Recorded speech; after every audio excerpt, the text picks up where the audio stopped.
he'd have some theorem on the board and he'd point at somebody with his finger like that and say, you, now, come to the board, right? And like do this in front of the whole class. I got a C in that course. But, oh my goodness, this is being recorded. All right.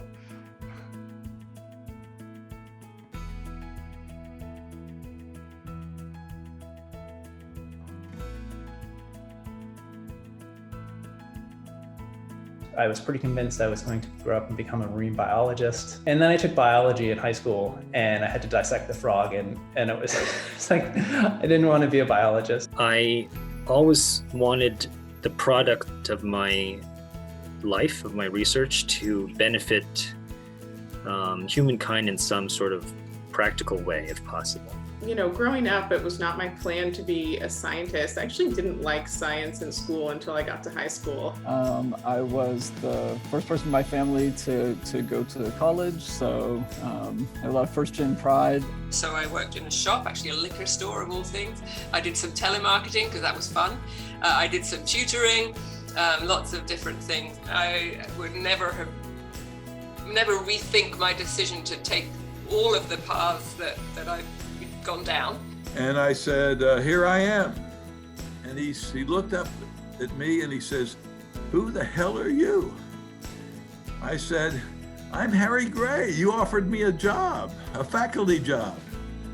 And he says, oh yeah, we did offer you a faculty job. And then he said, I'm glad you're here because we need you to teach a course tomorrow. I was really mesmerized. I was thrilled by, the curiosity-driven science. I felt like all of a sudden, my eyes were opened up to a new world that I didn't even know it existed.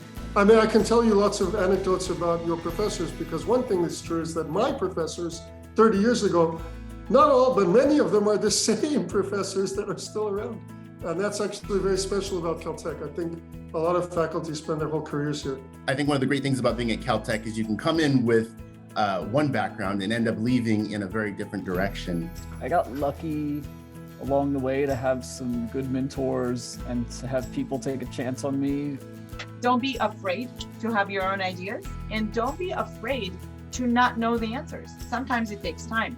You work on 7 different ways to do something, and maybe the 8th way you try it works. That process just needs time and space. It's like when the light bulb goes off and it goes from me saying, well, hey, why don't you do X, Y, and Z, to the students saying, I think we should do A, B, C. What do you think? And I'm like, that's it. This is so exciting. You've got the bug. You're a researcher. If I had a nickel for every time I heard this kind of feedback, I'd be so rich right now. It's so normal. You should not feel alone in this, in feeling this way at all. You know what? I've already failed at this once. I'm just going to do the things that are fun and not worry about it anymore. Eventually, what you work on, I think, is not as important as what you learn along the way. The future of the field, the future of the future of the country, the human race. That's all, that's all in the hands of the young generation. I tend to go crazy talking, and no telling what, I'll probably get into trouble, but that's okay, I don't care.